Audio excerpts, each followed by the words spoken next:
Retro Hangover is supported via Patreon by listeners like you. We would especially like to thank our 16-bit tier subscribers, Lyle McCarnes and Ashton Ruby. Your continued engagement and generous donations are deeply appreciated. Thank you.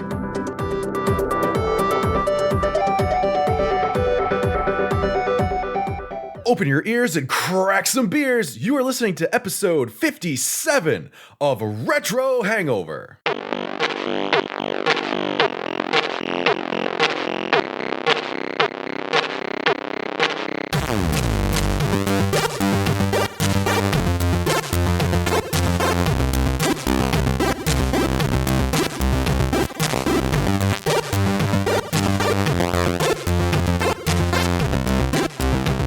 Hello, retro gamers, and welcome to the podcast where we chill to Chumbawamba while choosing Chowdown champions for Ciabatta Chili Dog challenges. This is episode 57 of the Retro Hangover podcast.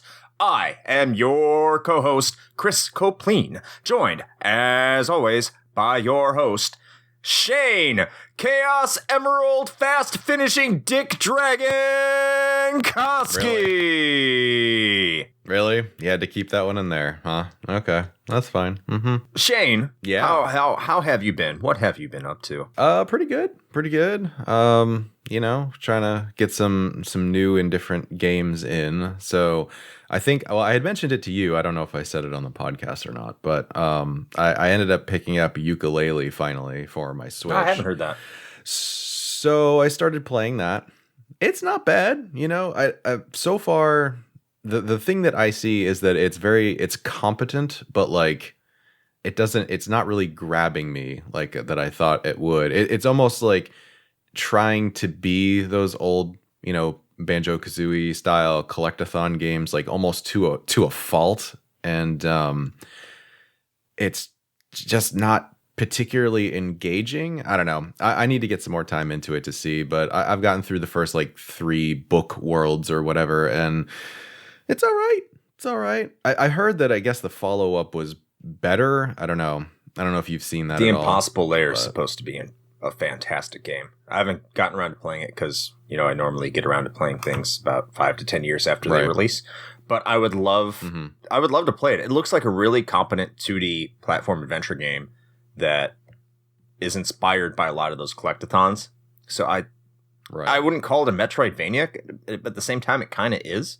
While at the kind of having the overworld map of something like Super Mario 3D World. So the sequel, it looks much more of a better game. So speaking of other genres of games that people have been trying to pick up and make something out of, conversely, I've been playing Darksiders Genesis after, you know, we covered the OG Darksiders on our previous episode, and it's pretty good, like surprisingly good.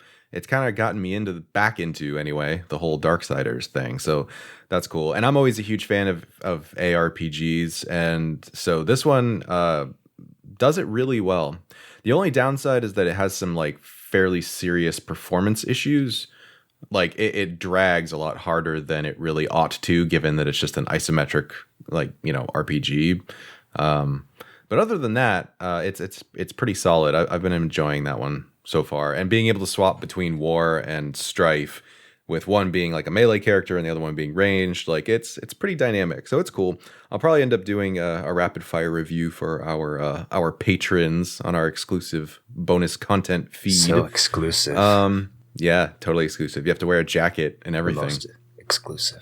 And then outside of that, I got back into playing Mario Kart 8 Deluxe again. That's a good game. Also inspired by our previous episode. Mostly because I just needed to re-unlock everything on my Switch, because I had played all of it on my Wii U, and when I picked up the new version, I hadn't gone through and done that. So that's why you don't abandon your Wii U, you bastard. I had a feeling you were going to say that, but for the record, I still have not abandoned it. It is hooked up in my living room. It's got a spot under the TV. I just, I like my Switch. I like having the ability to kind of just play that wherever I want to, Plus the deluxe added like all the DLC stuff and all that. But so yeah, trying to beat the time trials on that one now because I want to unlock like the golden cart pieces or whatever because I'm that person. But yeah, man, that's pretty much me so far. I also heard that the Sonic the Hedgehog movie is like surprisingly good, which I can't believe until we go see it. But yeah, apparently that's a thing. I don't know. So what about you? What have you been up to since the last time we talked? Well, this weekend is my anniversary, or has been my anniversary, and currently is my anniversary as we are recording this episode. I'm gonna insert some of those DJ horns in the background for that. Been married 14 years now, if you can believe it. My wife says that it makes it. She's very proud of me for putting up with her for that long, and I feel the same way. Not towards her, but opposite with me. Very proud that she has put up with me that long. Very impressed. It's mutual. Yeah. So that's the key reason we did not go see Sonic the Hedgehog the movie this morning, because that would be quite rude. Tried to get the wife to see it yesterday morning with the kids, because Sunday movies around here are $5 a ticket. Well, like $5.50 a ticket at AMC. She had no part of that. She wanted to see Birds of Prey. So we saw Birds of Prey yesterday, which... With your kids? No. Oh, okay. I say, from what I've heard, that's maybe a bad idea. Yeah. Like, here's the thing. I have no problem with my kids seeing Deadpool, but Birds of Prey kind of upped it a notch. Like Deadpool is slapstick gruesomeness. Birds of Prey was just gruesomeness. That's kind of what I heard. Yeah. Wasn't particularly funny. The best way I could describe I was about to say describe Grindhouse, but that is Birds of Prey. It's like a Grindhouse flick. It's not really very well acted. The narrative is all over the place. It's very disconjointed, but it has its own appeal to it. It has its own charm that keeps it from being a horrific movie. So I was watching this movie and I was at the end of it. It's like, why do I not hate this movie? Because there is a lot of cringe. There is a lot of bad to it. And I was thinking, I like that is the thing that comes up at the end of a DC movie now is like, wait a minute, why don't I hate this? Mm-hmm. Because I should hate it. And I was like, oh, I like games like House of the Dead Overkill because they are just over the top, campy terribleness. And that is Birds of Prey to a T. It's a Grindhouse flick. It's just that. It's a popcorn movie. Don't see it at full price if you don't have to. But it's fun, I guess. Ewan McGregor kills it in that movie. I love Ewan McGregor in that movie. He steals it. Margot Robbie's not too bad, but everyone else pretty much is forgettable. Justice for Obi-Wan. Oh, of course, yeah. Give us our Obi-Wan series, damn it. Yeah, you'll get the Obi-Wan series on Disney Plus, and then it's going to be like the last two versions of the Star Wars trilogy that were just in theaters, and everyone will complain. Don't you put that on me, Ricky Bobby. It's going to happen. That's what's going to be. I don't need that. Kathleen Kennedy is going to ruin your life, and then there'll be YouTube videos from neckbeards complaining about it. If we can have The Mandalorian, then I have at least a sliver of hope that something Star Wars related is not going to be a fucking trash compactor fire. Okay. Yeah. I can hope. You already said you had The Mandalorian. And now they're bringing lightsabers into that because that's what you needed. Yeah, well, okay. Well, I mean, do you want to start talking about the Darksaber? I mean, we can go into some fucking extended universe shit. Let's go way off the rails. Sonic. This is an extended universe Star Wars podcast now. Which will be Shane ranting. Let's talk about Darth Revan. All right, let's go. Like this will be the audio equivalent of like that poster board with just red strings pinned everywhere. Oh, that's what this is going to be. I also saw moving along before we get Shane too insane. See, Sane? Freudian slips all over the place. Yep. Sure. Saw the Dragon Quest movie on Netflix, and if you don't love Dragon Quest V, don't watch it. It's not good at all. I'll have to say. If you like Dragon Quest V. Like, I played Dragon Quest V. I like Dragon Quest V. I found it charming and entertaining. So, if you do, go ahead and check that one out. The ending steals too much from the Lego movie, I think, which I didn't notice at first. Unexpected, but that's right. It really steals from the Lego movie, in my opinion. If you want to know what I'm talking about, watch it, and you'll probably hate me for it, but that's the best way I can describe it. in terms of video games, I've been playing again. Continue to play Evolution Worlds. Tedious. That's the word for that game. Tedious. Just put that right on the front of the box. Tedious. 10 out of 10. Tedium. 10 out of 10 in tedium. Every other measurable way I can describe it. Oh, God. Okay, so I'll just avoid that one. Noted. There's no redeeming qualities, I guess is the best way I can put it. It's... All right, well, become a patron now and look forward to the rapid-fire review of the tedious video game that Chris has been subjecting himself to now. Very tedious. That's bad. Okay, so what else besides that? Anything else? That's it. You know, just continuing plugging along. It just crushes your will to play video games. No, I mean, yeah. I can't wait to get it. I just want to get it done, and so I can move on to something I can enjoy and refresh my palate before I dive into another bad game. Because I have all these physical games that eventually I do need to play, and some of them are bad. So I just have to accept it. It's going to happen. Oh, so... All right, so before we move on, because we have a lot to talk about for this episode, I have been informed that I need to make sure that I mention that I have also been playing some VR gaming lately. Okay. So yeah, well, okay. I don't own a VR headset. I've actually never played a VR game up until very recently, and so for this past Valentine's Day, my fiance was awesome and surprised me. VR porn session. Yeah, not quite, but she did surprise me with a VR session at a gaming place here downtown, and it was a lot of fun. I mean, they've got, it's just Steam VR with like I think some Oculus headsets or something, but I played a game called Arizona Sunshine, which I'm sure maybe some of our listeners are familiar with if you've been playing some VR stuff. Basically just like a zombie shooter type of game, but it was a lot of fun. I don't know if it was an issue with their machines at this place because it got really hitchy, which if that does that too much in a VR headset, it's going to make you want to hurl. But that was pretty minor. Outside of that, though, it was actually a really good time. So I also told her, I was like, you realize all this is doing is just, reinforcing the fact that I want to drop a stupid amount of money on a VR headset now, right? Not if she gets you the PSVR, which I hear is right now the best VR experience you can afford, is probably the most affordable one and has some good options. I mean, if that runs well with just a base PS4, because I don't have a Pro, then, sure. Allegedly it does. Allegedly it runs very well with the PS4 regular. I don't know how they did it, but it works. Interesting. Well, I may have to look into that. But speaking of bad games, we're talking about Sonic the Hedgehog today. And we are not talking about Sonic Adventure 2 or 1 or Sonic 06 or Sonic and the Dark Knight or the list goes on.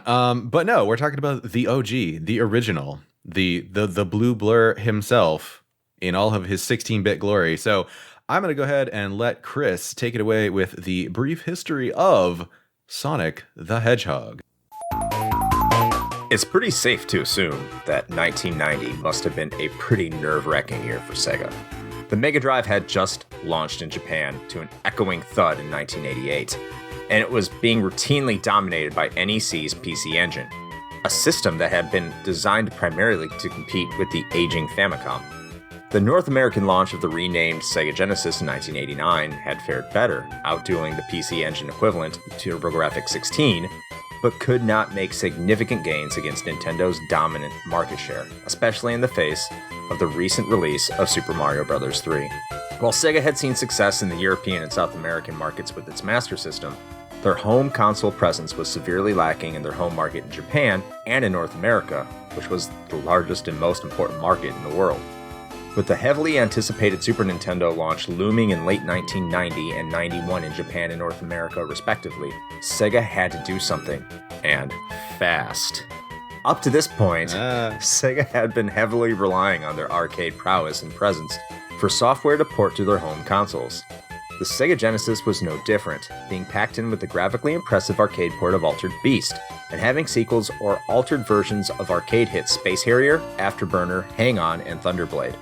While these were all decent ports in their own right, except for Thunderblade, that sucks, these games were beginning to become long in the tooth in the arcade and weren't moving systems as expected. Sega had also made an attempt to establish a mascot going back to the Master System. Starting with Opa Opa from Fantasy Zone, Sega quickly shifted to Alex Kidd, a monkey-like child who had a series of platformers who used his fists, vehicles, and rock, paper, scissors to make his way to victory. While the Alex Kidd games were not poorly received on the whole, Alex didn't provide the same marketability and success that Mario did for Nintendo. Sega decided to take a gamble and establish a new mascot, one that could re-establish its brand, compete with Nintendo, and, hopefully, be as iconic as Mickey Mouse. Sega set out to design a game with an emphasis on speed. Early designs revolved around fast animals to include rabbits, armadillos, hedgehogs, and even a bearded fat man with glasses. Being this was the 90s, it was not only the time for clacks, but it was also the time for aggression and attitude. So an animal with aggressive spines was chosen, the hedgehog.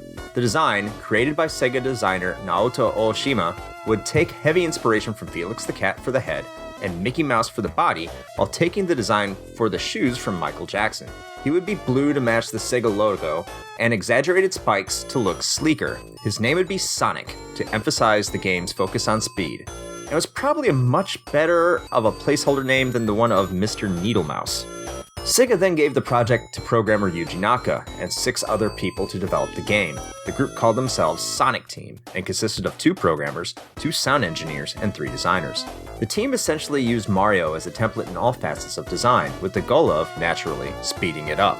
This design decision can be seen in the game's simplicity, with Sonic only needing to be controlled through the D-pad and a jump button, much like the very earliest iterations of Nintendo's iconic plumber.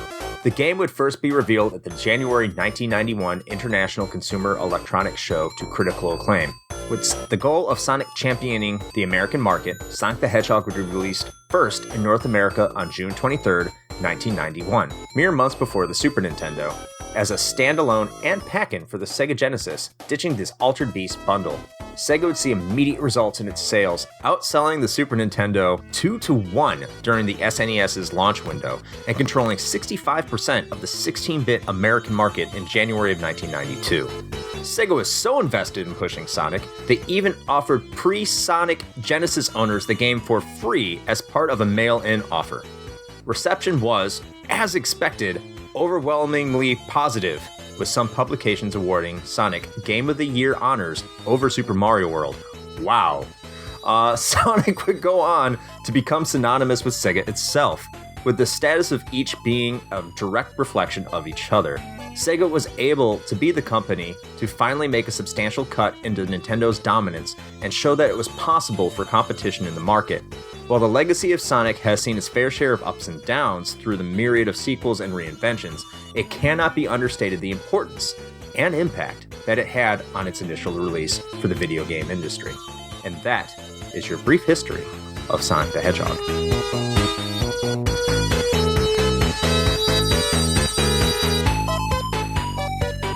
All right, and thank you, Chris, for that brief history of Sonic the Hedgehog. Man, all right. So I think we have a whole lot to discuss here. So why don't we go ahead and get started with kind of our experiences with it. I know yours is going to be probably vastly different than mine. So let's start with you.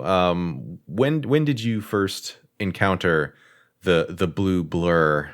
You know, to be honest, I think it was right along launch window, like right when it came out. And I say that because I didn't have a Genesis when Sonic came out. I didn't have a Genesis until Streets of Rage 2 became a bundle with the Genesis. But I had played Sonic before it because my neighbor had a Genesis. So I didn't have a Super Nintendo yet. So this had to be, I had Super Nintendo in the launch window, like right for Christmas. And that was the system I wanted. And that's how it went for spoiled kids like me.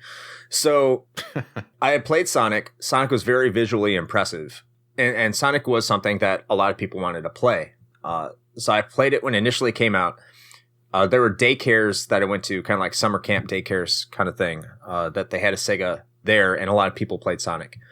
So there was a lot of Sonic playing for me right around when it came out. It was always the... Man, what kind of bougie ass like daycares did you go to? Had a fucking Genesis hooked up. When I went to daycare, we watched like old ass VHSs of Barney. Like what? I need to figure out where you were going. it's the life, man. It's, you know. Yeah. That sounds real rough, man. Yeah. Anyway, continue. Go on. So regale us with stories of the 1%. Yes. Don't eat me when the revolution is over. I'm not there anymore. So yeah, Sonic just became the one thing that if you did not have a Sega Genesis, that was the one reason that you would want a Sega Genesis. And that was, you know, pretty much fairly agreed on by everyone who didn't have one. Just going back to the playground discussions and the schoolyard discussions. But you mean like that whole Altered Beast bundle wasn't working out for them? I didn't even know the Genesis existed up until Sonic the Hedgehog. I'm serious, man. I mean, I'm not exactly. No, I mean, like that's. Yeah, I would say that's probably actually not uncommon. But you have to remember, I mean, in 1991, I was 6. So it's not like I'm really keeping my thumb on the pulse of the video game industry when you're 5 or 6 years old. Right. You can only really track what you're playing. But as a 5 or 6 year old, I didn't even know what the Sega Genesis was until I saw Sonic the Hedgehog.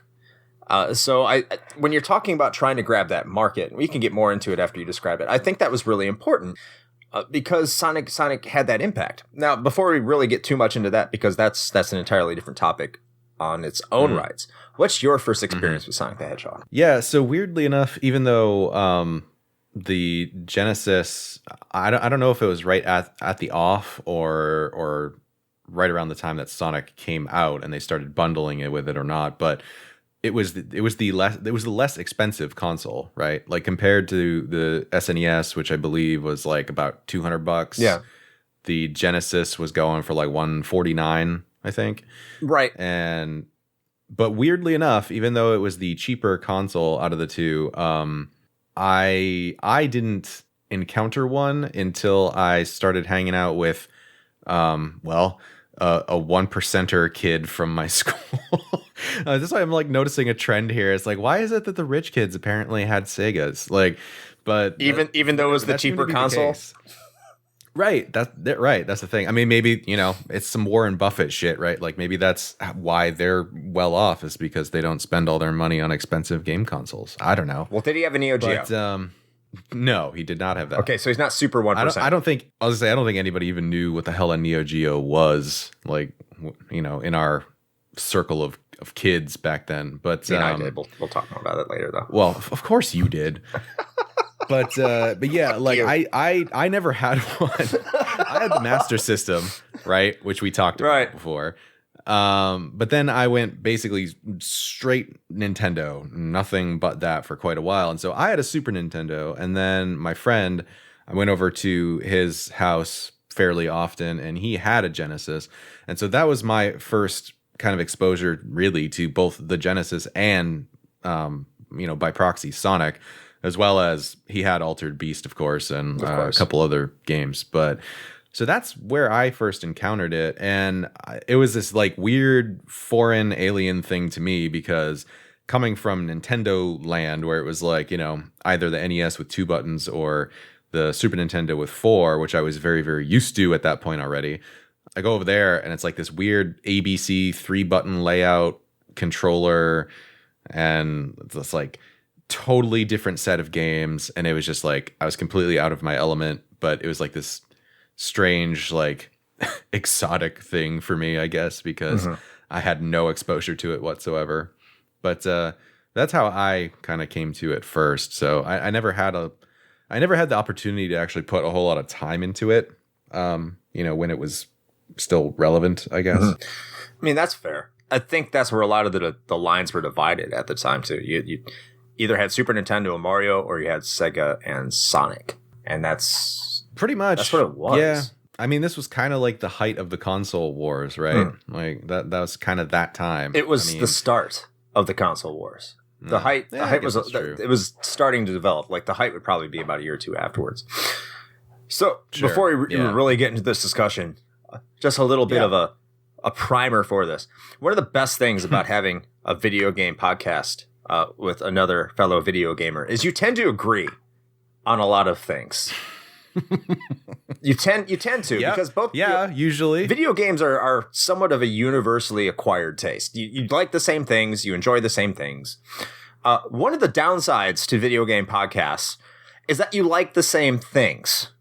So today it's a little unique because I like Sonic the Hedgehog. I think it's a good game. I enjoy it. And I think it is one of the most vastly overrated games in the history of video games. Wait, was that too subtle? I don't know. With a sledgehammer, Shane, you're doing a fantastic job. Okay, great. All right. So I kind of want to focus more, before we get into gameplay, I do want to focus on the importance of Sonic the Hedgehog.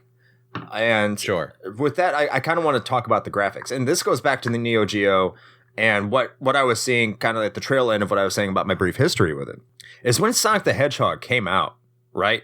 There wasn't a single game that had the sprite work that Sonic did. I can't remember a single game, at least mainstream, that looked as good as Sonic the Hedgehog. You had the Neo Geo, which was which we all made the joke was like, oh, it's a 24-bit system. And I could completely understand. You know, I went to CompUSA and saw that thing hooked up to a TV and it was playing. I was like, oh, that looks cool. And I think I was told that thing is way too fucking expensive. And it was, because it was something like $700 in 1990. And the games were $300 a piece in 1990. So I wasn't getting a Neo Geo. Not many people were getting a Neo Geo. Very few. But it was next to the Neo Geo, Sonic the Hedgehog showed what Sega could do. It showed what the Genesis was capable of. Because prior to that, you had a lot of the mainstream games coming out of Sega were darker, murkier. They didn't look bad, but it just wasn't a lot of color to it. And they're very, very basic and simple games. And I heard somewhere prior to doing this episode as well that Sega was still making more money off its arcade business than it was its console home business. So it makes sense for them to rely on their arcade hits to try and push their system. And I think by this point they realized it just was not fucking working. Right. But Sonic was was colorful. Go ahead. Yeah. Well, sure. It's interesting because it sounds like they were kind of suffering from the same problem that a lot of games would end up suffering from come like the, let's say, early to mid-aughts era, a la Gears of War, where everything was suddenly just a whole bunch of like drab brown and gray. And that was the color palette for damn near everything for a while, and it kind of sucked. Yeah. And so having something like Sonic be this like ultra vibrant, contrast to that, quite literally, in fact, was certainly like a breath of fresh air. Like I will absolutely give it that. Right. Because, okay, Space Harrier, bright and colorful in the arcades. Bright, colorful, fun game in the arcades. Space Harrier 2, not bright, fun, and colorful on the Sega Genesis. Ultra Beast, not bright, fun, and colorful on the Sega Genesis. Super Thunder Blade, when it came out on Sega Genesis, absolute trash garbage game. Hang On, Super Hang On, really good game, actually. It's a really good game. But the appeal of Hang On was what? Getting on the fucking bike in the arcade. Yeah. And pretty much. And Outrun, another colorful game, but it's too simplistic by that point. People started expecting more. I think that was a fair assessment. Racing games weren't really in at the time either on the consoles. They were more arcade only, and you're getting a significant downgrade when you came to the console ports anyway. So sure. And Nintendo had established dominance by doing what? Making console unique experiences, something that Sega wasn't really offering. And when they did offer it, it wasn't necessarily promoted very well. Because I have a game, it's called Jewel Master for the Sega Genesis. And this is probably really deep cut. It's a good, decent, fun game with a nice soundtrack, but it doesn't really separate itself. So that's kind of where Sega was at. And you see a lot on the Master System too. Like whenever they tried to do console exclusive efforts, they were good, but they were never great. And right. Or they didn't look cutting edge is the best way I could say. I think that's what really separated Sonic. Yeah. No, and I like I said, I will absolutely give it that. And for the record, before we kind of launch into the rest of these like bullet points of things that we want to cover, because there are a lot, but I do want to make it known that I am willing to change my opinion on certain things given, proper evidence for such. And having gone back and played the original Sonic again, in preparation for this episode, I am willing to admit that it is not as bad as I had been saying up until this point, but there is a reason for that, and it's because I purposefully approached the game in a different way. And I'm going to get into that here in a second. So what I would like to do, if Chris wants to come along with me on this journey, I'm strapped in, buddy. Great. Strapped All right, on. good. So the way to, the best way to approach these kinds of things, if you've ever talked to, any sort of like social engagement people or anything like that, is if you need to give somebody bad news, it's always a great idea to take like the Oreo cookie method, which is you sandwich that negativity in two positives. So you start with a positive, you lay out the negative news that you really wanted to give, and then you end on a positive note because it makes the person feel better. So I'm going to do that with this, and we'll see how it goes. Yeah. So first, some of the positives. From my perspective, I will say that Sonic's character design is genius and is arguably one of, if not the sole reason that he has managed to persist as an iconic character for decades now. I agree. And it was perfect for its time, which of course was like the early 90s, because as Chris sort of pointed out in the brief history, he very much had that sort of, swagger and attitude and like, I don't care what the man tells me sort of thing going on that Nintendo basically did not have at all. And so, of course, they really leaned into that and to really great effect.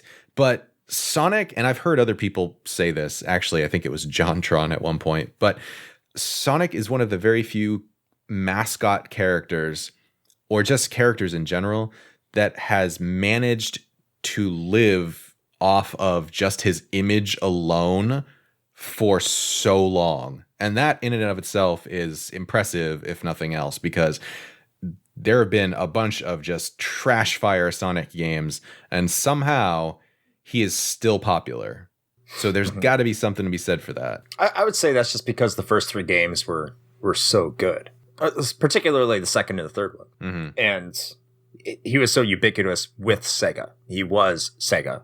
Sonic was Sega. When Sonic wasn't there, Sega was failing. When Sonic was there and had good games, Sega was thriving. Sure. And I think that's why Sonic continues to live on. Yeah. And I mean, if, they were smart about it too. Like, I mean, one of the things that you pointed out here in our show notes as well is that they quite literally went out in New York and just kind of canvassed people for, ideas on the mascot to see what was going to, work well and what wasn't. I mean, they were market testing this thing. So, and that's obviously it worked. And that's another thing I want to really touch on here is not only, and you described it perfectly, and going back to the development, the character design was established before the gameplay was. They started working on what they wanted to present to the public and how they wanted to market it to the public and what Sonic was going to do to the public before they ever started designing the game. And usually when you do that, you end up with a recipe for disaster. And you didn't get that with Sonic. I mean, to be fair, like I kind of wish they would have stuck with the name Mr. Needlemouse. But that would have been great. I mean, I'm sure somewhere in the horrific depths of the Sonic canon, there's got to be some like alternate dimension version of Sonic called Mr. Needlemouse. And if there isn't, then they should get on that. Isn't that the plot of Bendy and the Ink Machine? Sure. Or why not? Epic Mickey? I don't know, what about the Mean Bean Machine? What about that? Talk about that. I mean, that has what?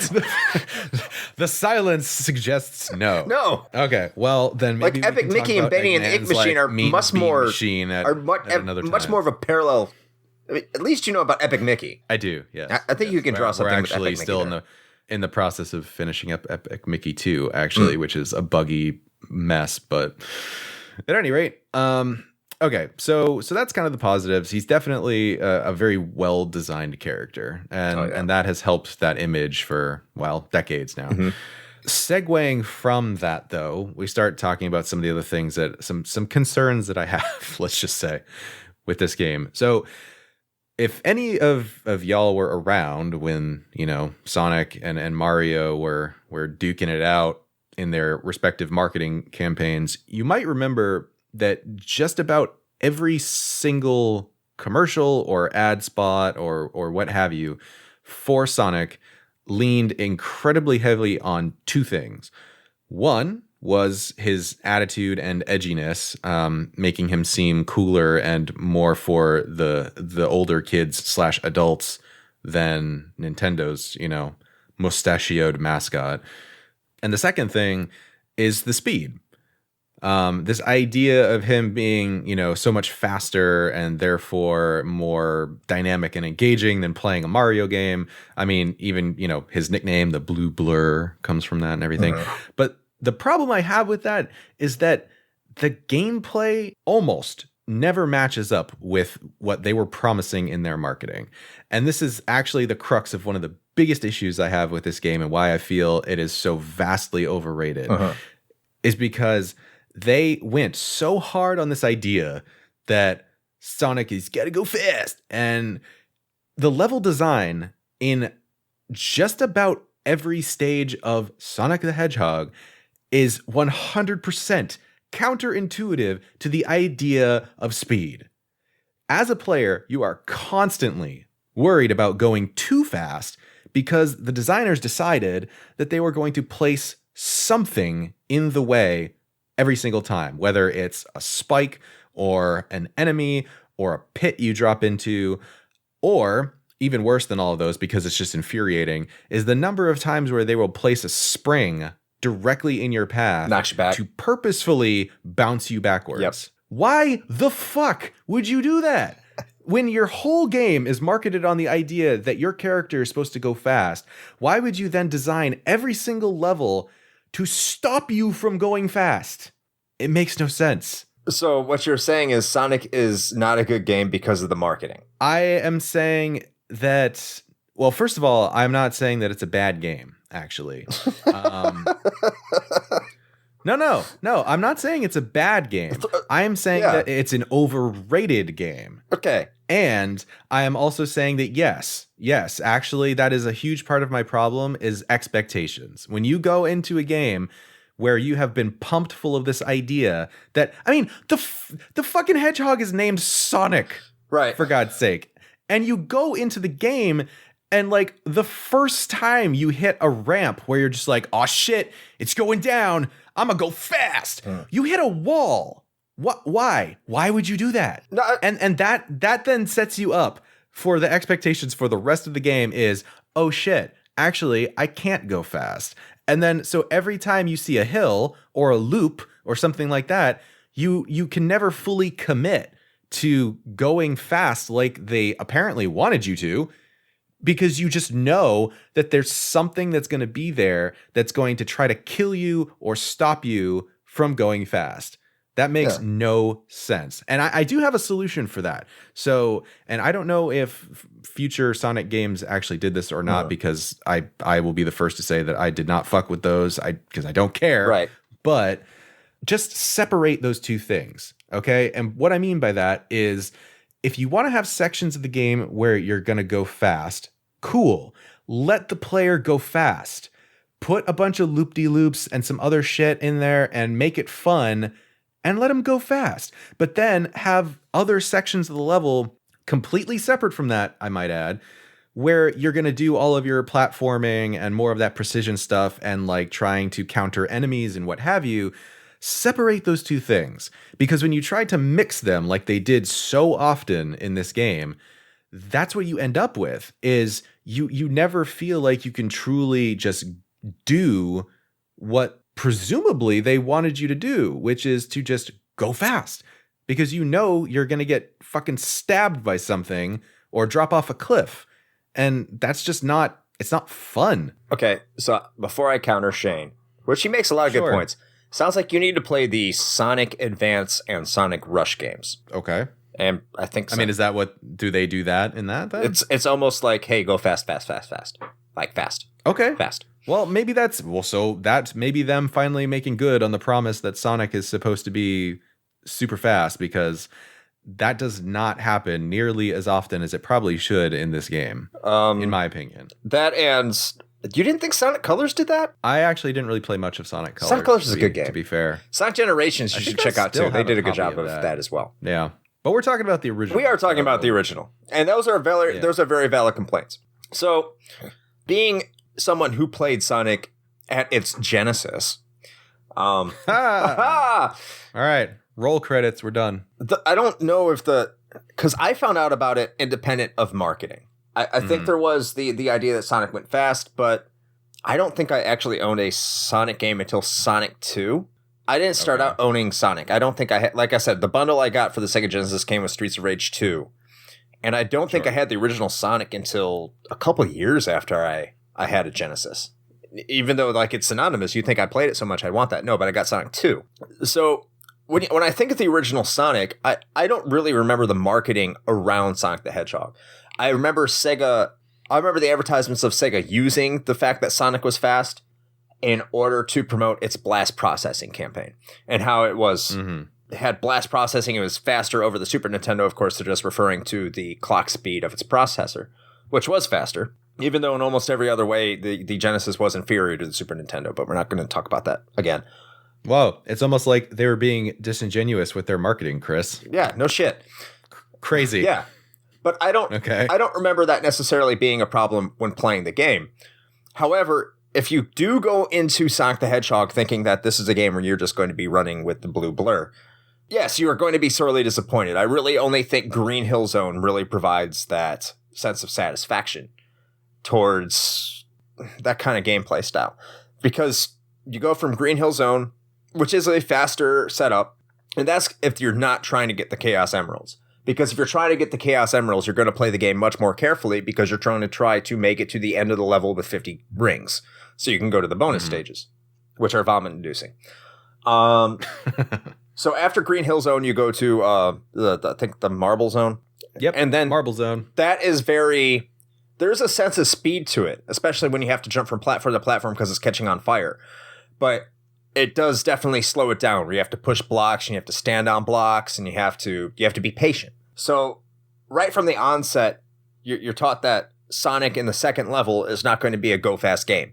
So if your expectation was to go fast, I want to call it Marble Hill. I don't think it's called Marble Hill, but Marble something zone. It's just called Marble Zone. Yeah, Marble Zone. Yeah. Immediately deflates your expectations after getting done with Green Hill Zone. Spring Hill Zone, and I think that everything's hill. By the way, I'm just gonna call everything hill. Fuck it. Spring Yard Zone. Spring Yard Zone. Yeah. Spring Yard Zone. That is definitely a game of patience because that is a true platforming level. That is a true platforming stage. Again, it's subverting your expectations. You're not expecting that. I mean, they also throw in those like pinball things in there too in that level. Yeah, but not fully. Which was sort of like a foreshadowing of Sonic Spinball, I guess. I think that's my least favorite level actually in the second and third Sonic games is the casino levels because I fucking hate them. Yeah. Oh, yeah. Well, they're hard to control, but yeah. And then you go from there to the most foreboding and ill-fated words in the entire Sonic vernacular, which is Labyrinth Zone. And you are not moving fast in Labyrinth Zone. And you are frustrated in Labyrinth Zone. And that is a very hard level. That is not a Sonic level. That's not a Sonic level. That is a Mario level. I'm going to tell you right now, that is a Mario level. It's actually, like, I played it again. It's not terribly designed by all accounts. The level itself, I think, in terms of level design, is probably higher on the Sonic list from that game, from the original game. I actually think it's pretty well designed. But it's not a Sonic level. And it's extremely frustrating because it is difficult. And if you do not know what you're doing going into that level, you are going to fail again, and again, especially on the boss. Because the boss is absolute controller-breaking rage-inducing. If you've never played before. Because all of the boss encounters up until that point were actually like more or less dead simple. Yes. It's the only boss in the entire game where you do not have to destroy Robotnik. And so, okay, so you're talking about the design of Labyrinth Zone, and so that's a good point, which kind of segues me into another thing that I wanted to talk about this, which is so one last thing on the speed thing before I actually talk about that, because it's odd. So I'm talking a whole lot about how it seems very counterintuitive to that whole idea that he's supposed to go fast, which I still believe is true. But oddly enough, you will still hit some spots in some levels. I mean, even in Green Hill Zone, but definitely in Marble Zone for sure. Oh, yeah. Where if you do not go fast, you get stuck And not like permanently stuck, just infuriatingly stuck. Like you'll get stuck at the bottom of a valley where you suddenly realize like, oh, I was supposed to be able to run fast to get through this, but now I have to, I guess, find my way to like clunkily jump my way out of here and continue on in the level. And it does, and this is not helped. In fact, it's exacerbated by the fact that the physics and like inertia systems in this game are built with the notion that you have a lot of forward momentum, the fucking speed. Right. So if you don't have that, then like if you have Sonic trying to climb up like an incline because he didn't get to go fast enough, and so now you have to back up and try it again. Have you ever like just try jumping when you're on an incline? He doesn't jump straight up like you would expect any other platforming character to do. He jumps off at an angle, which may actually be more realistic, but is a huge pain in the ass when you're actually trying to navigate a level. And so leading into what you were talking about with Labyrinth Zone is that the level designs themselves might not necessarily be bad. And in fact, they might be very good, but not for Sonic. I agree. Because Sonic, in my opinion, Sonic is a far less precise and more sluggishly controlled character than Mario ever was or ever will be. No, 100% agree. And so if you are trying to have the player do all of this very precise platforming, which, to your point, immediately becomes apparent in Marble Zone when suddenly there's just a shitload of lava and like floating blocks that you need to, jump across to get to your next area, that becomes unnecessarily difficult because Sonic just doesn't control that well. And so that's one of the big issues. So in my opinion, and I don't know, this fucking whatever, this might be a hot take or some shit, but if you take away the whole speed gimmick, in my opinion, Sonic is at best a mediocre platformer with sluggish and imprecise controls. That's basically like, if you had to sum up my argument for Sonic, that's pretty much it right there. I would say it's an above average. And that's mostly because if you so that's where the physics really do rear their ugly head, is in Labyrinth Zone. Just because there were times where I'd be moving from one platform to another, and there be a surprise enemy, by the way, which is another big problem with Sonic.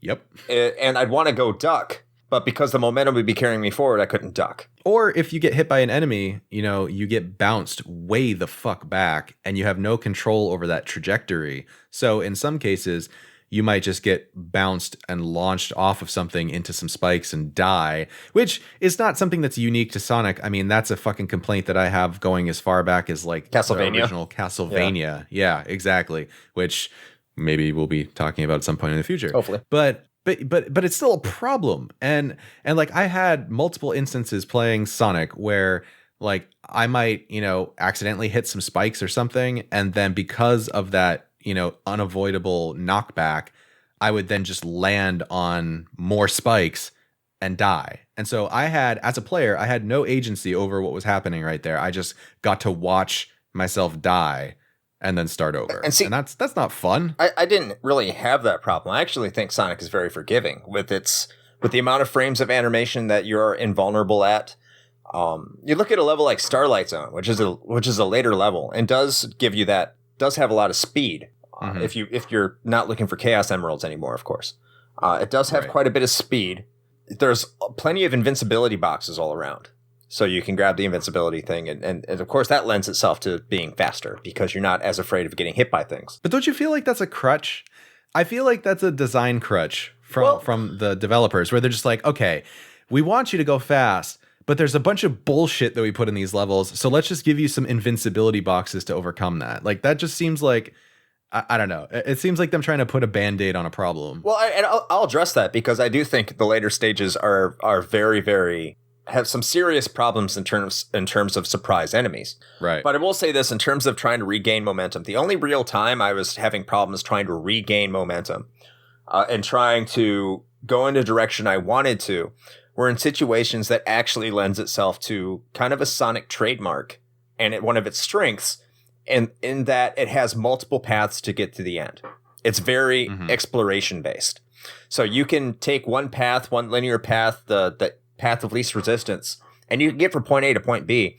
or you can explore and you can find item boxes to get you that shield, to get you that invincibility, to get you, which is actually a curse, the speed you up box. Fuck that box. But it can lead to additional exploration benefits that you can gain. And it's all over the game. So whenever I found myself trying to gain momentum in playing this game, it was because I found a path I wanted to go down, but I didn't initially have the speed to get to it. So I tried to regain it, even though there was another path I could easily access at the same time. And that's where I ran into it. And maybe that was by design. Like, hey, you don't know the game well enough to get to this point yet. But when you do get to this point and you know the game, then you can manipulate it. And that was something very characteristic of the 90s, where they would have multiple paths, and if you couldn't access something, you had to become good at the game for the level of memorization. You could say that's a flaw, and I would agree with it, but it wasn't something unexpected for the time period. And it was something to be expected from the time period, especially when it came to platformers. You could say the same thing about any Mario game. You could say the same thing about just about any game in terms of level of memorization, like shooters. It's just something that happened. Sure. And so I don't disagree with that, but I think, again, it's less of an egregious problem with something like Mario, where simply because, and again, this is all based on a preconceived notion if you're going into it, but if you're hinging your entire character and marketing strategy off of he done go fast, then having multiple paths through a level and I guess encouraging exploration is once again counterintuitive to the idea of I'm gonna blaze my ass through this level because Sonic, he does go fast. Like, oh, and that's if that's what you want to do, then you're not going to be exploring. But that's completely on marketing. And I'm not saying that wasn't Sega's fault. It's completely Sega's fault. It's 100% Sega's fault. That if you went into this game expecting to do that, they marketed it for you to expect to do that. And if you're I just feel like the game doesn't know what it wants to be, because you have all of these, like, the physics system and everything that's built quite obviously around the idea of Sonic going really fast and becoming, his little blue blur spin ball. And that, for what it's worth, that works well. But it's like they're trying to split the difference, though, because, like, they kind of want to do that, but then they kind of want to be more of a platformer like Mario, but then they can't fucking decide what they want to do. And so neither one works exceedingly well. The best way what I can really equate Sonic to is Wii Sports. I wanted to equate it to Nintendo Land. Go on. I want to equate it like games like Nintendo Land and Wii Sports. The entire purpose of Sonic was not necessarily to make a fantastic game. Okay, I can agree with that. The point of Sonic was to show off what the Genesis could do and to push units. Sure. And to capture the hearts and minds of... on that front. Well, then it set out. It was a game based on marketing. It was a game to get out to impressionable youths to say, buy this game with a cute spiny mouse who goes fast, and get a Sega Genesis because it will move fast. The characters will move faster on here than they will on your Super Nintendo. And until they don't. It was successful. Well, okay. It was successful in showing what the Sega Genesis could do. It's, right. We always talk about tech demos and what a game that is essentially a tech demo for the potential of what the system could eventually provide. That is Sonic the Hedgehog. And it's not a bad tech demo. That's why I say it's like Wii Sports. Wii Sports took Nintendo, who was in a bad way after a mediocre, disappointing GameCube, generation, GameCube lifespan, right. After a disappointing N64 lifespan, and said, hey, here's a game that's not fantastic, but is good enough to make you wonder what you could do with the system. And that's what Sonic did. I mean, so I don't disagree with you. And like I said, I think it succeeded exceedingly well on that point. And if that was their goal, then kudos to them, because it fucking worked for sure. In North America and Europe. Well, yeah. But I mean, arguably, I guess that's probably more important, right? I don't know. Yeah. I would say so. But that aside, then that sort of, in a way, kind of solidifies my notion that really Sonic has never been particularly good. Maybe it was never meant to be. I would accept that, and we're not talking about any other Sonic than the original one. Right.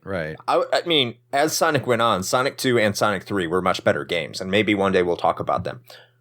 Sure. And I'll agree. I will completely agree that when you look at this and you turn off the nostalgia and you shut out the marketing and you just go and play Sonic, you have an above average platformer with special stages that make you want to throw up, and good level design, not great, with sometimes great, sometimes okay controls.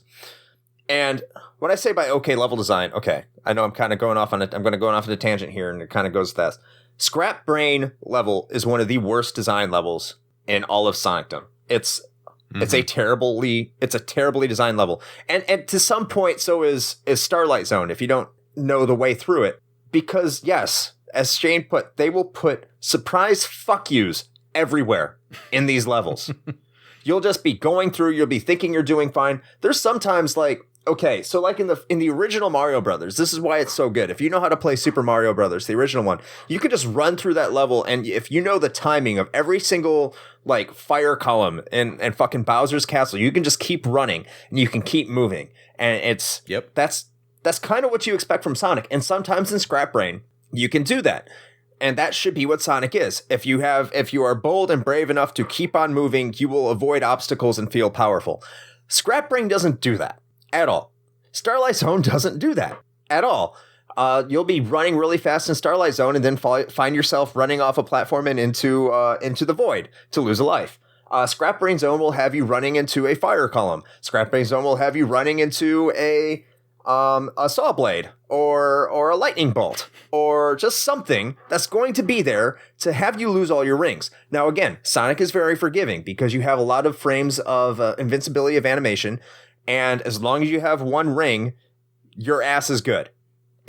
You're covered. Okay. We're gonna talk about that in a second, but I'm gonna let you finish.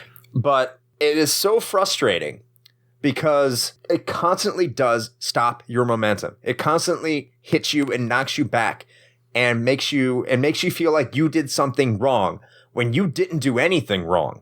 You were just playing the game, and surprise, here's a chain out of nowhere you didn't see, but now just thwacked you. Surprise, here's and it's not even enemies, because enemies I can understand because you can jump and you can kill them, you can destroy them. But like environmental hazards that you cannot do anything about that just show up while you're moving. And you see a lot of that, particularly in Scrap Brain Zone, particularly in Starlight Zone. I understand they're later levels, so the difficulty is supposed to be a little bit higher, but that's not difficulty. That's fuck you. No, that's fuck you difficulty. Cheap shots. Yes, that's the same argument that I can't wait until like next year, because as soon as it rolls the clock over, we are going to be talking about Dark Souls. Mm-hmm. But it's the same argument with that there were a whole bunch of Dark Souls alike games that tried to do that after the first Dark Souls came out, and a lot of them fucked it up because they equated difficulty to cheap shots, and Dark Souls never really did that.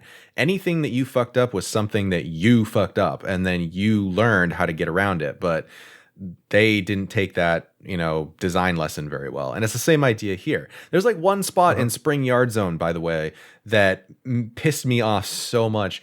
You are going fast. You go down a hill and you're like, oh man, I am the Needlemouse. What goes fast?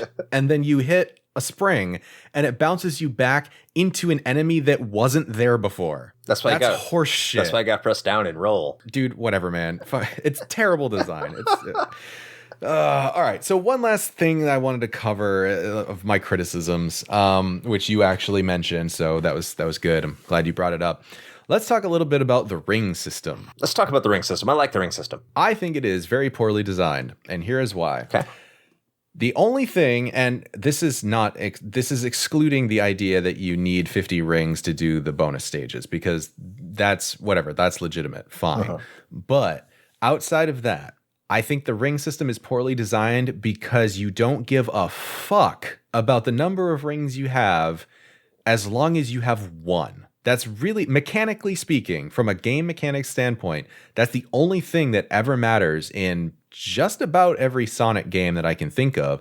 As long as you have just one ring, that gives you that extra hit before you die, and that's really all you care about. So the rest of the rings that you collect are either just for points, so I guess for bragging rights, or if you're trying to do a full completion, in this case, you need the 50 for the bonus stages. But other than that, that's it. And to me, that seems poorly designed. Like, at least in Mario, if you collect X number of coins in a level, you gain a 1-up or something to that effect. Well, same with Sonic. Okay, how many rings do you need? 100? Yep. Let me guess, right? Yeah. Okay, fine. I just think that the whole, like, if you only need one, and like that's the biggest mechanical reason to have rings, I just feel like that's not very well designed. No, I mean, that's completely understandable, but that's why they do provide incentives. And it's like, you have a legitimate argument. Because as soon as you get all 6 Chaos Emeralds, all you need is one ring in every single level. Because why would you need anything else in order to preserve your life? Just get one, and you're going to be okay. But I think in later levels, you do particularly see that fuck you aspect that I mentioned, because I found myself continually in positions where I would get hit, especially in Scrap Brain Zone 3, where you get hit, and it's just the position you're in makes it almost insanely difficult to recover a ring without getting hit again. So it's almost this intentional design that, no, you go fuck yourself. So there is a lot of that. But I think that's a dynamic of 2 different identities Sega was trying to juggle at that moment, why I still think Sonic the Hedgehog is an easier game. It is a pretty easy game. It's not a very long game, and I think it's an easy game. But that's because Sega was trying to juggle 2 mindsets. They were an arcade company, by and large. So that artificial bullshit difficulty that they implemented in some of the later stages in particular probably stemmed from the development mindset that we have to throw in these things to constantly present the player with danger in order to get hit, in order to take damage, because that's the arcade belief that we will just continue hurting them until they pump more quarters into the machine. But the same point they saw what Mario was doing is like, well, we can't make this game too hard, because if we make this game too hard, it's not going to be a successful console game, because we look at Mario 3. Mario 3 is not too hard. It's not too difficult until you get to the later levels. So we have to keep the players engaged. So I think if you look at Sonic the way it's designed, if you look at the level progression, if you look at the way that you take damage and you move forward, that's a conflict of identity that they were going through at the time. They didn't know if they wanted to be console developers or if they wanted to be arcade developers. And Sonic is that clash of identities. No, I mean, I think that's actually a very insightful look into that. And I think that you can apply that to just about everything in Sonic the Hedgehog, because that kind of tracks with what I was saying earlier, where I feel like they were trying to split the difference between 2 different play styles and didn't know which one to settle on, and so neither one of them work exceedingly well. Right. Yeah. And I think that does come from the arcade versus console. Yeah, and that may very well be the case for sure. Just one last quick note, by the way. Any publication that gave Sonic a Game of the Year over Super Mario World is dead wrong, and they can go fuck themselves. You want to make that very clear now. You want to know which one that was? Yeah, I do, actually. It's probably the most lauded video game magazine of all time. Was it fucking Famitsu? EGM. Oh, really? Yeah. Cool. Well, okay. All I gotta say is fake news. So actually, this brings us to a show note, and I'll be very brief with this one. So when doing consumer tests with people, of course, who else would they do consumer tests with? So when they were doing consumer tests with hedgehogs, they were finding out whether or not people would prefer Sonic to Mario. And what I found is that they did consumer tests from comparing Mario to Sonic, and they said that people preferred Sonic 8-2 or 4-1 on a ratio. 80% of people preferred Sonic the Hedgehog. Okay. I wasn't part of this. I haven't done the research to really qualify this, but every indication that I've seen said that they would show Mario to prospective consumers. They'd show them video, I don't know if Mario 3 or Mario World, but they'd show them footage from Super Mario. And then they would play Sonic the Hedgehog. Not show them Sonic the Hedgehog, let them play Sonic the Hedgehog. And they said out of that, people said they preferred Sonic the Hedgehog to Mario. So again, that goes back to misleading marketing. That's just dirty. Oh, man. Yeah, okay, great, sure. That's good old Tom Kalinske. Yeah, cool. Sega legend. Sega. It's great. All right, so I'll wrap this up with the other half of the cookie sandwich here and put another positive in this, which is I super dig the soundtrack of this game. It's great. I think all but I'm gonna say all but one of the stage tracks are excellent. The only one, and maybe this is just because this particular zone was just doomed to be a shit show. I really don't like the music in Labyrinth Zone, like, at all. Like, not even a little bit. I like it, but I can understand how it would bring people nightmares. Well, I don't even have that whole, like, oh God, I remember this zone, it's so bad, like, association. I just, compared to all of the other tracks on the soundtrack for this game, I feel like that one's like the weak link. Like, all the other ones are, they got some bumping going on, or they're like super funky, like Spring Yard Zone or something, or they're incredibly iconic, like a Green Hill Zone. And then Labyrinth is just kind of meh. I don't know. It doesn't really have a lot going for it. But other than that, though, yeah, I think they did an excellent job with the soundtrack. So definitely a plus there for sure. And I would also say, the funny thing is as great as that soundtrack is, in the legacy of Sonic soundtracks, it's probably a weaker game. I mean, yeah, because it doesn't have Escape from the City on it, which is the best Sonic song of all time ever. Ever. Yes. Ever. And not cheesy at all. It's just great. No, it's totally not like Nickelback butt rock. It's great. By the way, if you ever want to get some cheap entertainment, go look up some YouTube videos of Crush 40 playing that song live at a Sega Sonic event. It is the best. So very briefly, just wanted to touch on a couple things here. The Japanese version, by the way, released about 2 or 3 months after the North American version. So if you do have a Sega Mini, you will notice if you go to the Japanese version that there is additional levels of parallax scrolling that's particularly noticeable in Green Hill Zone. So the Japanese version is actually the complete version, if you care. Gotcha. By the way, don't play this game on a Sega Mini. There is noticeable lag. Oh, great. Yes. That's super helpful in a game where you're supposed to go fast. It's noticeable. Like, I've never really noticed controller lag before until I played it in the Sega Mini. I did play with the Sega 3 button controller that was provided with the Mini, and I did notice some serious lag. And I think maybe that's just a Sonic thing, because when I played on the emulator for the stream a couple months ago, I was complaining how the controls were mushy. Maybe, but I don't get on the original hardware. It's weird.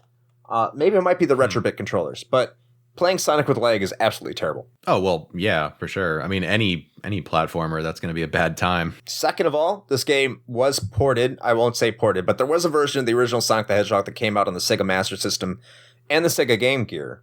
And Sonic the Hedgehog on the Sega Master System was the last game released in North America for the Master System. And the only way you can tell if you have a North American version is if it has a UPC sticker on the back. And they charge ridiculous prices for it. But if I can be very, very brief and critical with my review of the Master System levels, Master System Game Gear version of this game, I honestly think the level design, looking critically at it, the level design for the Master System and Game Gear version of this game is better. So is the Game Gear version just basically the Master System version, or they're the same game? Yeah. Okay. I think the level design is a little bit better. And so what weird. Makes it better? It's more of a platformer. It's more of a true platformer. Okay. So less of like the speed fake outs? Yes, there are less speed fake outs. It's more of a straight up platformer. The soundtrack's not bad either. It was composed by Yuzo Koshiro. If you don't know who that is, he is the composer of the Streets of Rage soundtracks, Shinobi soundtracks, host of soundtracks. But check out the 8-bit version. I really think the 8-bit version is a really underrated gem. I won't say it's better than the 16-bit version, obviously, because the sprite work on Sonic the Hedgehog for the Genesis holds up very, very well. And if you want to get the true, it's not so much. Say if you want to get the true Game Gear experience, by the way, if you don't have one and you're playing it on an emulator, just play the game for about 2 hours and then shut it off because your batteries have died. There's actually one last thing in the show notes that I wanted to touch on because you put it in there and I thought it was pretty interesting. Is just the idea that they wanted to give Sonic like this apparently elaborate background story.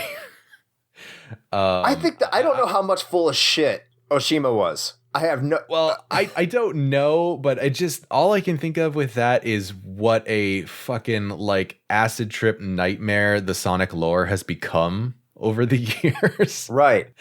Like if you follow or track with any of that, or hell, just go onto the Sonic wiki. That is, you've got several hours of pretty solid entertainment just reading that shit. But like that will give you an idea, by the way, if you're ever curious what the difference between Dr. Robotnik and Dr. Eggman is, it depends on who you talk to, actually, but they are one and the same person.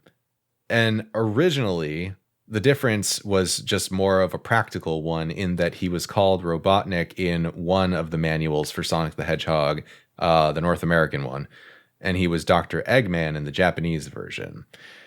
However, because Sonic lore is an amazing and terrifying behemoth creature with furries, there is especially there is an in-universe and very elaborate explanation for why Robotnik and Eggman exist. It is still that they are the same person. It's just that one of them comes from an alternate timeline and eventually usurps the role of the existing Robotnik when he is finally defeated by Sonic and becomes the new Robotnik. So, like, they're kind of the same person, but like parallel versions of each other. And there's this whole really insane backstory about that. And man, Sonic fandom is a fucking thing. Let me tell you what. I do think we should briefly talk about Robotnik. Okay, sure. He was originally, hilariously enough, as I point out in brief history, one of the considerations for the main character of the game. I think he's vaguely circle shaped, right? Like he could roll fast. I would love to see Sonic the Hedgehog with him as the protagonist. I think that would be a riot. I would absolutely. I'm actually love to surprised see that. there isn't a ROM hack of that. Don't be too quick. You know, there's Rule 34. I wonder if there's a rule for something else. But could you imagine Sonic and Robotnik Rule 34? In any case, yeah, because I'm sure it's fucking happened. I'm sure. I invoke Rule 34. But I think he's they don't really go anything about what his motivations are other than he's trying to turn all the animals into machines because, early 90s environmentalism with the conflict between machinery and nature, which it kind of still exists today. Some Fern Gully shit going on. Yeah. I like Fern Gully. But I will say... I do too. It's a nightmare, but, I like Robotnik. I like his design. I like him as a villain. And I like the name Robotnik. I like Robotnik more than Eggman.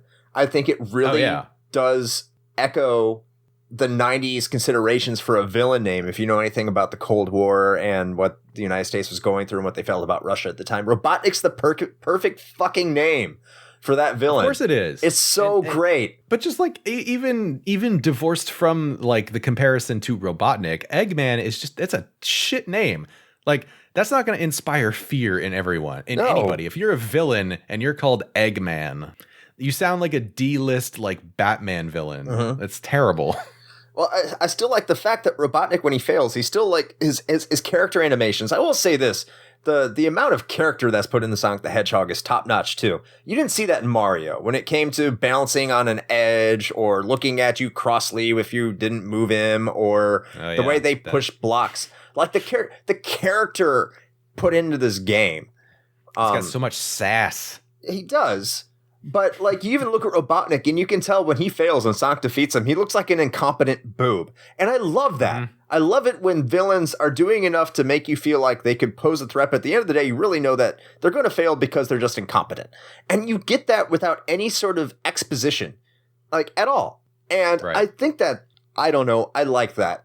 And that's why I love Robotnik. I think he's the perfect villain. It should not be Eggman. They should have always kept it Robotnik. They should have told the Japanese market, look, North America embraced Sonic the Hedgehog way more than you fuckers did. This is our villain. You didn't buy Sega Genesis or Genesis or whatever the fuck. You let fucking the PC engine kick your ass. And every other region, the PC engine outside of Japan did so badly. In Europe, they were too afraid to release that motherfucker. It didn't even really get a widespread release. But in Japan, it fucking stomped you. So we are going to keep Robotnik because America embraced it.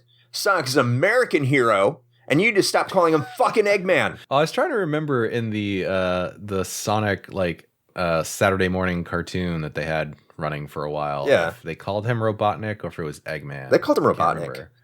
Pretty sure it was Robotnik. Yeah. I think at one point there was actually a joke about that in that show where like somebody called him Eggman or something and his response was like, nobody calls me that anymore. But But yeah, also the Sonic cartoon is pretty entertaining. That's a whole other thing.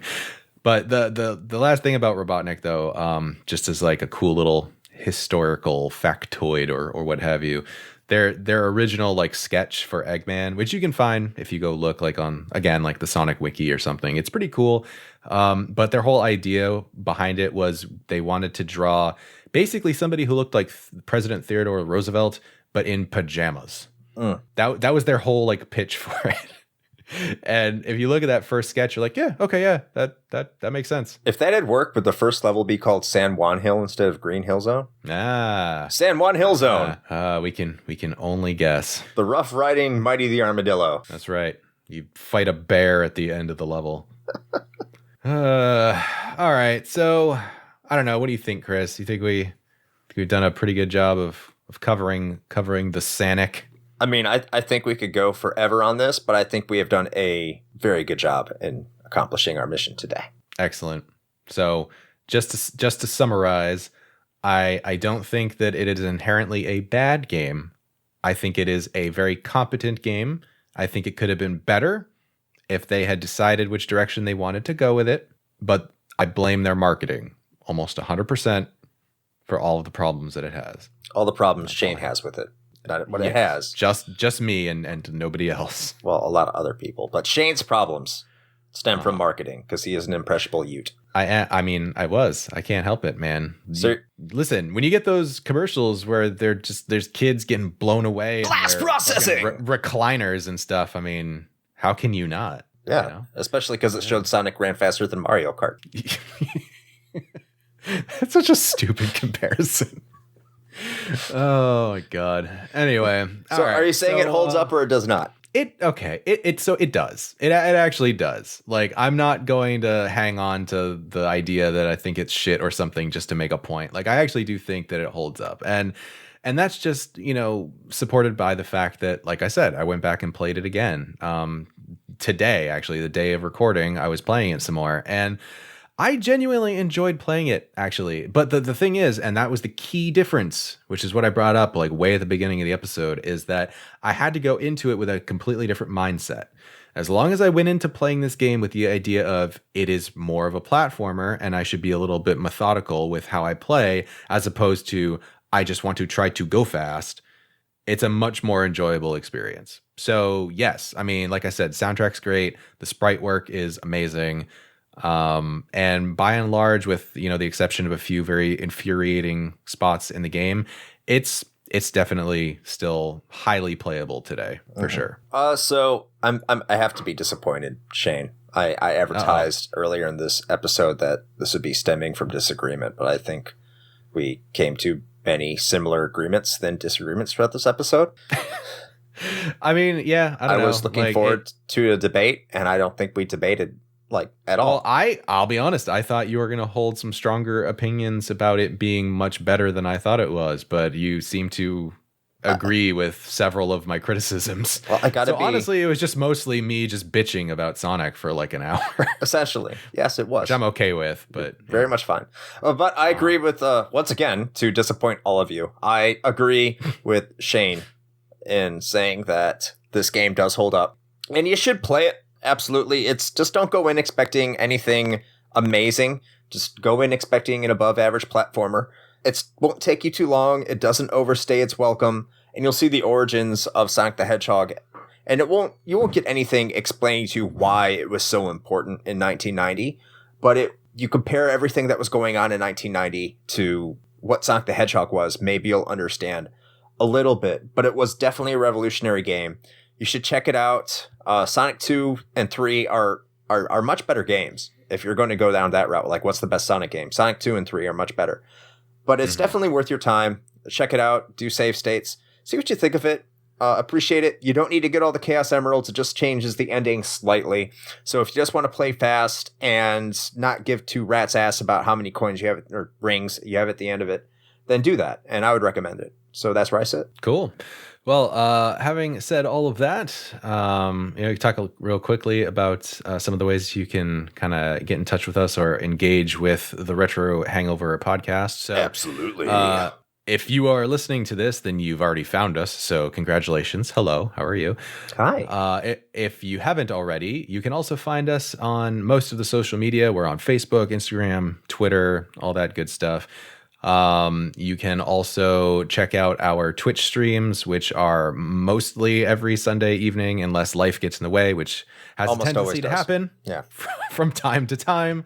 Yeah. But typically that's going to be on 9 p.m. Eastern Standard Time, and you can come and hang out. If you don't come and join us live, you can also head on over to our YouTube channel, check out all of the VODs of our streams there, as well as video versions of these episodes if you would prefer to listen to your podcasts over YouTube. And we also always have our Patreon running.